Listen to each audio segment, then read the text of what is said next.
Spoštovane članice in člani Slovenske gospodarske zveze, dragi sodelavci, drage partnerice in partnerji, čez noč smo se znašli v popolnoma novi situaciji, tako privatno kot tudi poslovno. Privatno moramo poskrbeti za naše najbližje, tudi za tiste okoli nas, ki si sami težko pomagajo. Upoštevati moramo predpise in imeti minimalno stopnjo solidarnosti do najbolj ranljivih. Kaj pa gospodarstvo? Podjetja so sedaj, ne glede na to, kakšna so, proizvodna, trgovina ali storitvena podjetja, v zelo hudi, težki situaciji.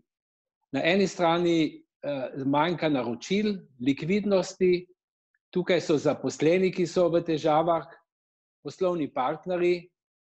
In v taki situaciji se moramo poslužiti vseh obstoječih informacij, ki so na trgu, ki so s strani vlade, lokalnih oblasti, občin na razpolago, tudi s strani zbornic, tudi delavske zbornice, in imeti optimalen pregled, kaj se tukaj dogaja.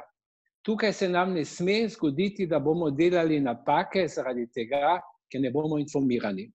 Visoka brezposelnost, strah in bojazen še dodatno vplivata na to negativno situacijo in zato je naša naloga, tako v privatnem kot tudi v podjetnem, v okolici podjetja, biti pozitivni, preudarni in ne zapadati v paniko in v strah.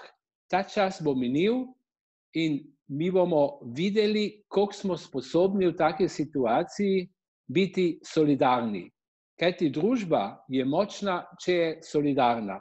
Tukaj bo morala tudi Evropska unija pokazati več odločnosti, več korajže, več povezovanja, da bo čas potem, ko bo ta kriza mimo, da bomo lažje štartali na novo. V tem smislu želim vsem zdravja, optimizma, potrpljenja, strpnosti in kljub temu pogled naprej in povezujmo se in telefonirajmo in pomagajmo si.